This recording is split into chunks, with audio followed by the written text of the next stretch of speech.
Welcome to The Bo and Luke Show, a podcast designed to inspire you to be better, know better, and do better. You can connect with The Bo and Luke Show on social media at The Bo and Luke Show or send us an email at fanfeedback@theboandlukeshow.com. Brought to you by Sound United. Without further ado, let's get after it.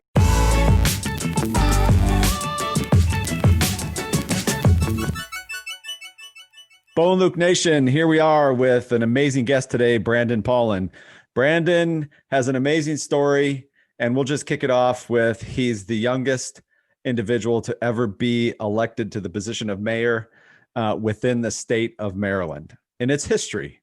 How amazing is that? Brandon, welcome to the show. Yeah, thanks for having me. Yeah, for sure. So kick us off with a little bit about yourself, and we'll take it from there. Yeah, I was born and raised in this small town about 50 minutes outside of DC, Indian Head, Maryland. Born and raised there, used to walk to school every day. And that was kind of my introduction into politics, actually. There was this crosswalk, that I had to cross to get to the elementary school. And one day I literally stood there for about 15 minutes and I was late for school. So I wrote the mayor a letter, and then he invited me to the town meeting. And then I went to every town meeting since, became involved. And I was a nerdy little kid. So wow.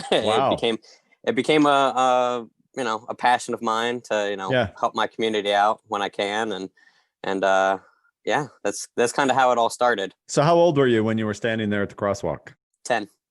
So it was literally only 9 years later that you're elected into office. Yeah. And I attended my first budget meeting when I was 13. I know it's terrible. My AP US government teacher still invites me back to his class because he's like, you got to tell these kids this, because if not, they're not going to care about government at all. Mm-hmm.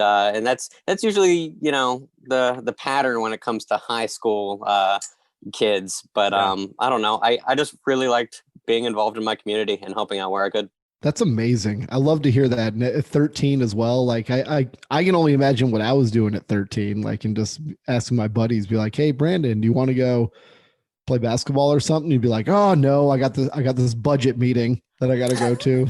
Dang. Oh, I mean, I was still like, a somewhat reckless teenager, but I attended the town meetings too. So it was awesome. It was all fun and games. I still went and rode my dirt bike around, still went and, rode my skateboard, bike, all that sort of stuff. Yeah. Went to wrestling practice, did all things normal kid does, just went to the town meeting. I would not have known that a town meeting even existed at the age of 13. I kid you not. Most people don't even know. It was funny. The first time I was running for mayor, in 2015, went around, I was knocking on doors and people were asking me, we have a mayor? Mm-hmm. I'm like, yeah, guys, we do. And hundreds, it wasn't, a handful of people, it was hundreds of people were like, we didn't know we had a mayor. But I mean, that's, no one had ever gone around and knocked to their door. Yeah. So that was a differentiator for you right then to kick it off. Yeah. And it ended up paying off. So yeah. Now, in that first election, did you have a competitor? Was there anybody running against you? Yeah. So in Indian Head, there's basically 3 seats. Everyone runs for the 3 seats, and the top vote getter becomes mayor. Second top vote getter becomes vice mayor, and third becomes council person. So nice. It was basically 5 people running for 3 seats, and 2 of those people had been mayor before. Mm-hmm. The other 3 of us hadn't served in public office, but one was the president of the ethics commission. So, there's lots of experience there. Oh, and the other one worked for the IRS. So I don't know if that helped him, but it's certainly experience, right? Yeah. I was 19 years old, and at that time, all I had worked for was 50-50 ticket sales at FedEx Field. So it was one of those things where, 5 people running for 3 seats, let's see who gets it. And then the 3 newbies who had never served on the town council before, got it. So it was crazy. Ended up getting like 67% of the vote that election. And then, wow, that's like high. a landslide. Yeah. Yeah, it was. And then in 2019, so last year, ended up increasing that total with 75% of the vote. What? So, oh, wow. You got more. So you've been reelected once already. Yeah. Nice. So take us to the first election. After you knocked on doors and you get your signatures, you get on the ballot. Did you have a platform that you were running on? Yeah, my biggest thing was economic development. within our town. Our town had seen kind of stagnation in terms of growth and in terms of business growth, and actually a decline in business growth over a period of 30 years, which was when those two former mayors had been serving over over 30 years. So I really pitched this idea of, building partnerships, public-private partnerships to entice development to the area, working with our naval facility here in Indian Head, find ways to commercialize technology, find ways to get businesses to contract with the naval facility, and really grow business, here in Indian Head, Western Charles County in Southern Maryland. So I kind of put together a pamphlet essentially kind of stating what I do. If we grow the business here, then services will come, more investment will come, it'll eventually build itself. And then when I just pitched this idea to people, sat in people's living rooms and kind of discussed it with them, and then I think it was at that point when I would explain my plans, talk to them about this different growth, how we could utilize excess capacity from the Navy base to partner with outside industry, was they realized I wasn't a normal 19-year-old kid just trying to wing it. So we I sat down and would talk to them, and then we made it work. And then when I took office, we kind of rolled out a more comprehensive economic development plan for the town. And now we're 5 years in. We have a brand new community college Velocity Center, which is the hub for innovation in Southern Maryland. The base has grown by 1,000 jobs. And we have Potomac River Boardwalk coming, and lots of people investing up and down the 210 corridor. So turning it around now. I mean, we still have, a handful of vacant buildings, but people are buying in. That's awesome. When I think about Indian Head, and I think this is a great learning point for all of our listeners. So the entire DMV or the district, Maryland, Virginia, metropolitan area, which would include Southern Maryland and Indian Head, like you said, it's not that 45, 50 miles south of Washington, D.C. Things don't just happen. It takes real effort and advocacy to get business to come to your location, to attract people to live there and move there and want to be in the community. So it's fascinating enough that you had that type of vision at 19, because a lot don't have it when they're 50, right? And don't really get the whole local community growth. Depends on people like yourself that are out there and have that foresight and looking down the road and how we're going to improve it. So that is just awesome. Yeah. And it's definitely, like you said, the DC area is highly competitive. I mean, there's a lot of places that these companies could go, whether it be Northern Virginia, which you see, the new Amazon HQ is going, that way. You have, DC. I mean, really, we're trying to appeal to contractors and naval contractors. The Navy Yard's literally, 20 some odd miles away. Right. So it's one of those things. And then, Dahlgren, over in King George is a larger Navy base than we are. So having competition from kind of all angles, all directions, we kind of had to find our niche and then appeal to that. So I did notice recently there's some improvement happening on Route 210, Indian Head Highway, that literally is the connector straight shot south from Washington, D.C. down to Indian Head, that there's some good construction happening where they're eliminating traffic lights to make the flow of traffic a little bit better. So, even if companies like Amazon that are relocating into the Crystal City area of Arlington, people need places to live and they need to be able to raise their families. And not everybody likes to be in the city. So Indian Head could be a great option, especially now that they're making the commute a little more palatable. Yeah. I mean, that was the big thing is, I mean, if you've ever driven 210 highway, especially, over the past few years, it's a mess. Yeah. That used to be my commute daily. So I get it for over a decade. So recently seeing that, I'm like, wow, I was thinking about you and I'm like, this could really improve things for Brandon and all of his efforts at Indian Head. That's awesome. Yeah. I mean, property is cheaper. Property is cheaper down our way as opposed to closer to the city. So, it's a great place to, kind of grow a family, have a family down here. And we're appealing to trying to get people to, invest too. I mean, we just had a coffee shop, open up. I guess it was December 2018. And it's a great place for families. So, Nice. you get more land for your dollar, Mhm. a little further away from the city. And now that they're building those overpasses, the commute's going to be a little easier. Yeah, for sure. So while you were campaigning, first time around, and you had 5 people running, anybody take pot shots at you for being so young and that you couldn't do the job? And I can only imagine the criticism you probably took. Tell us about that. Oh yeah, it happened a lot. I mean, I have the benefit of kind of growing up here, so I knew a lot of people along the way that would be like, "Hey, this is what was said to me." So small town word gets around fast, but it definitely those shots were kind of taken. Like, what is this 19-year-old kid doing? He doesn't know anything. He has no life experience. And I'm like, yeah, but I'm willing to listen and sit down with anyone that does. So that was kind of my counter to that. And then I was like, well, I actually have a valid plan. I was like, where is your plan? Mm-hmm. So that was also another thing, that we kind of talked Yeah. about. But in that first round, we didn't have any debates. The public facilities in the area, no one wanted to host a debate, which I think actually kind of played to my benefit because I back then I was a more nervous public speaker. I hadn't kind of gotten to the role yet. So I think it kind of played to my benefit that we didn't have any debates. So, out in the open, they couldn't take pot shots at me. It was just kind of like the behind your back, knocking door to door, people asking questions sort of thing. But I could easily counter that by sitting in their living room and talking to them for 30 minutes. So, and I had all the time in the world. So I had just finished my, second college semester. I was like, I'm a full-time college student. I was like, I am not employed right now. I was like, I have all the time in the world to campaign. So we were good. Nice. That's amazing. Yeah, I bet you were just everywhere at that point, right? You're like, I could do this all day long.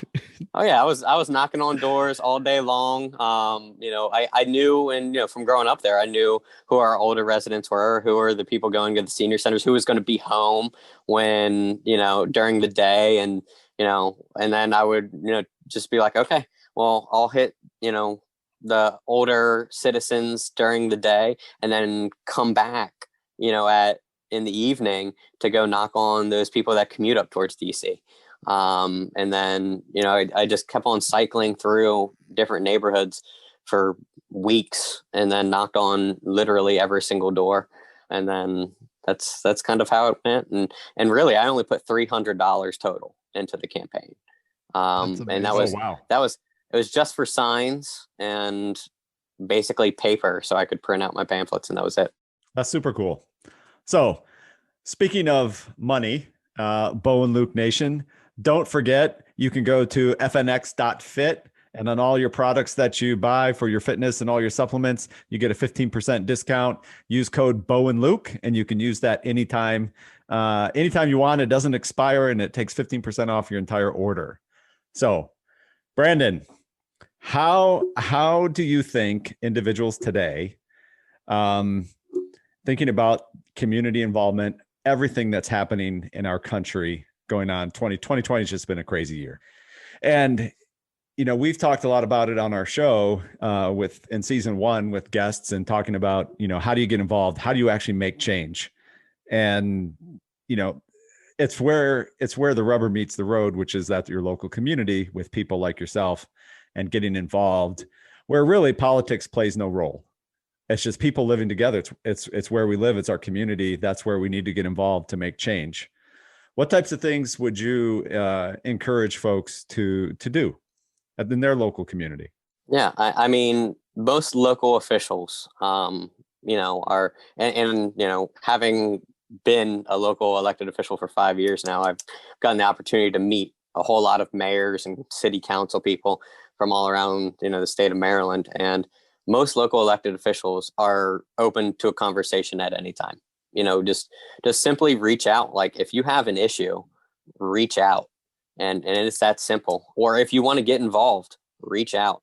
I mean, we are struggling here in Indian Head and numerous other places to get people to even come to our town meetings.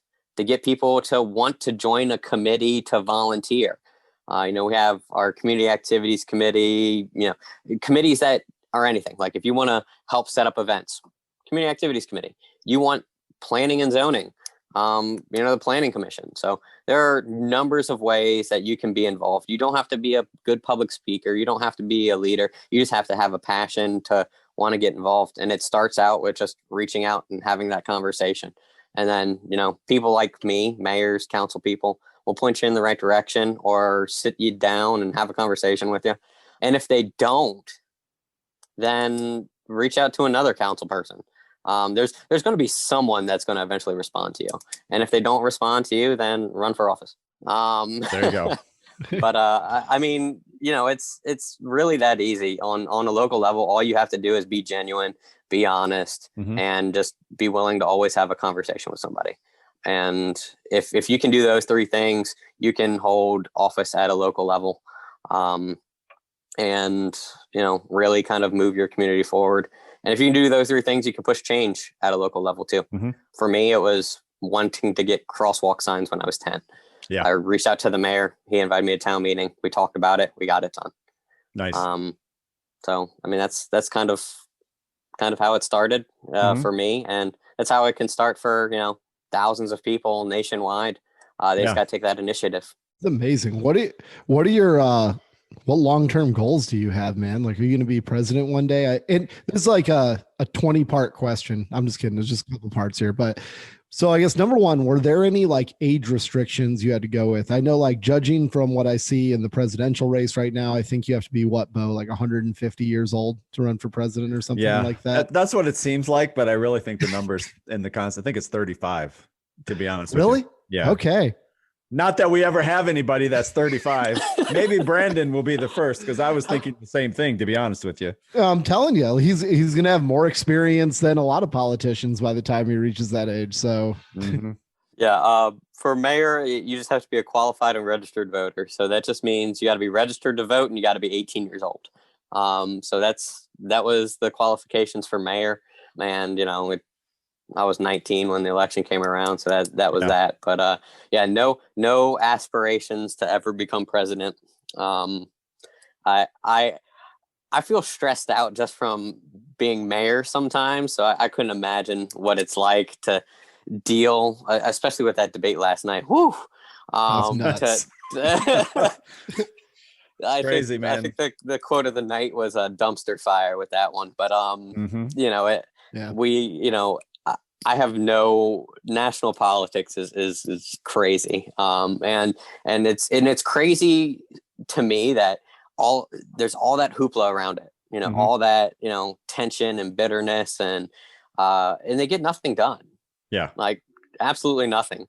But on local levels, we'll have literally 30-minute town hall meetings and it's like, okay, we decided to pave 15 roads and we approved a budget and that's that. So that is a great segue to, give our listeners, Brandon, an idea, truly of, I don't know, as many as you can list off the top of your head of actual things that get accomplished at the local level that have nothing to do with your state representative, your governor, your congressman, your president.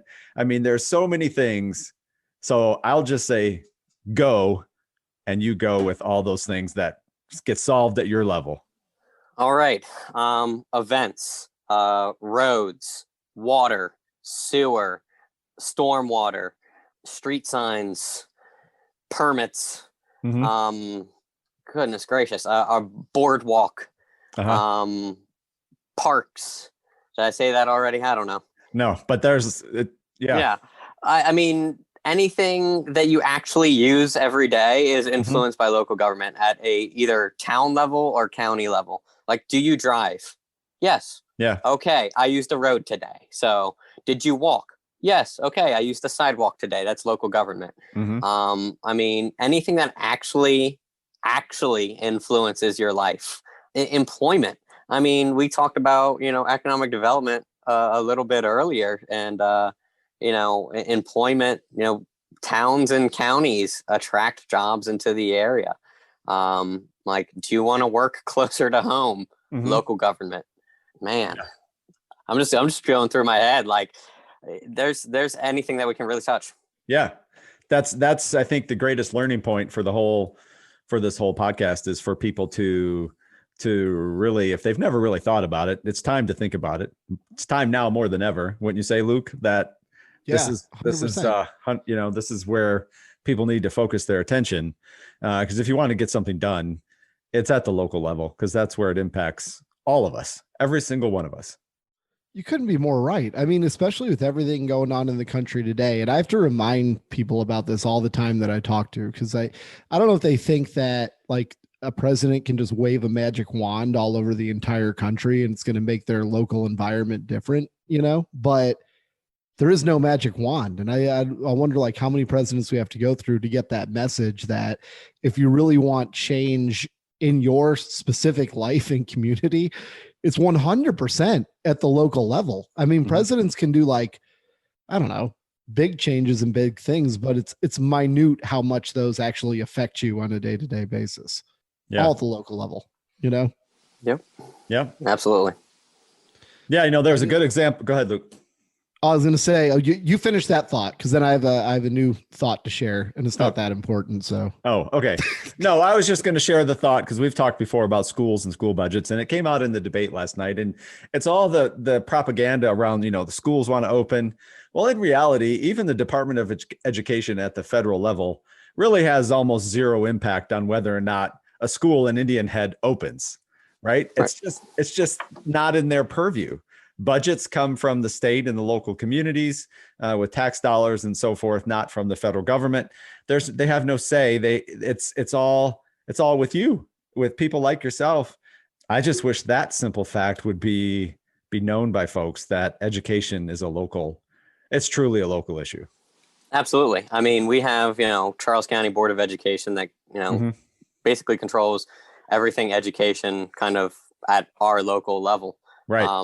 And it's funny that, even on a state level, they're like, that's where the money comes from, but they can't dictate whether you open or close. Like it goes county to county. Yeah. And most people don't even know who's on the school board. See, that's super great point, right? So not only do you have your county government, right? Like yourself, or your local government and elected officials, but you have the school board. That's a whole nother body, working for the schools in the county, to help, administer and administrate all of that. Super good point. Go, Luke. Totally true. All right. So I just went down a rabbit hole over here. But so I was looking up who's the oldest mayor in the United States, right? Because I wanted to know that. First off, it's unclear. So that's a Google rabbit hole. But I did find somebody. And I think he's the polar opposite of Brandon. So this is in Tinton Falls, New Jersey. A guy by the name of Vito Perillo is now 94 years old, but here's the kicker, was elected for the first time at the age of 93. So it's not So I was thinking like polar opposite. There we go. Right. And I'm looking at this local article here, and it's just amazing how different things were. So he said he remembers chopping wood in the Bronx when he grew up. Like, is that something you can even do now? Is that legal? That'd be a brand new question. Yeah, in the Bronx. Like, can you even have an axe in the Bronx today? I don't know. Who knows? Yeah. So that is the polar opposite. I wanted to share that with our listeners. And if we did the math, Brandon, if you're still mayor at 94 years young, that'll give you 75 years of experience, right? Am I doing math right? Yeah. Yeah, but I'd like to, I don't know. I don't think I want to do it for that long. Yeah. Are there term limits? No. No, there's technically no term limits in Indian Head. But no. No. Yeah. But that's a great point, Luke. I'm glad you looked that up, because that really tells you, man, number one, you're never too young, and number two, you're never too old. Right. That's right. And then you have all those years in between, hopefully. And you want to do something, just put your heart and your mind to it and go after it. That's all there is to it. That's right. And on both ends of the spectrum, it's it's impressive, right? So I'll tell you right now, a 19-year-old knocks on my door and says they want to be mayor. I'm voting for that guy.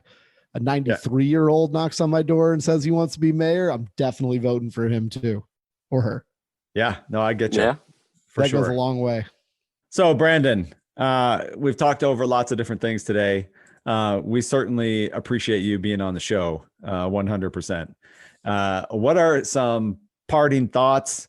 Anything you'd like to share with the listeners?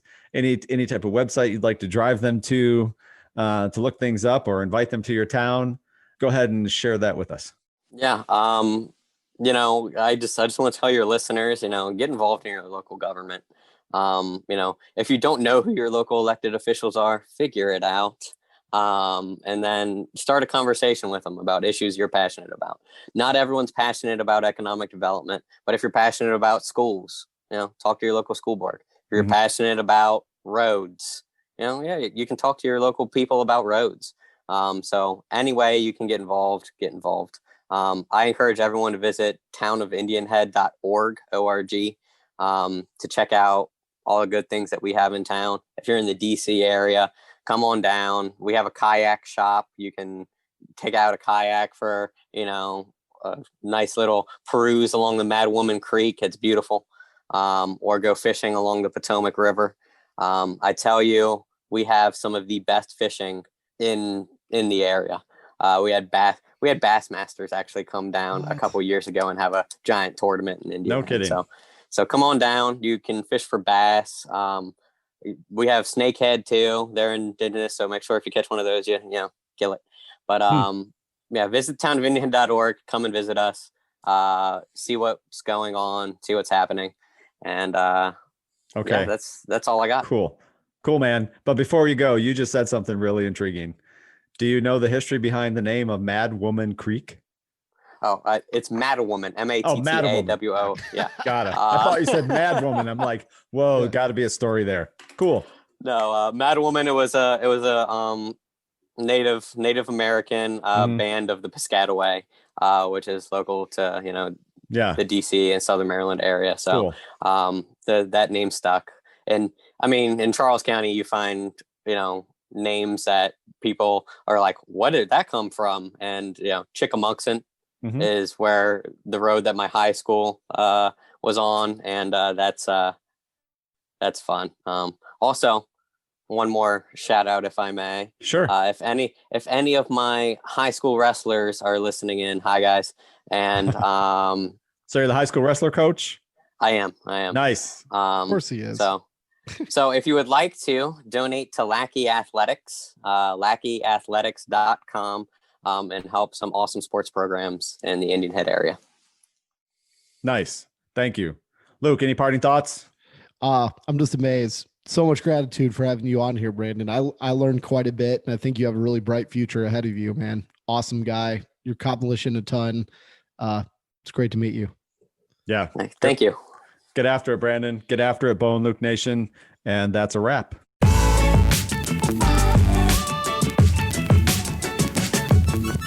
Tune in for a new episode every Thursday. You can subscribe to our email newsletter for information on upcoming guests, giveaways, and more. Rate, review, and subscribe. Thank you to our sponsor, Sound United, for quality broadcast audio throughout Season 2.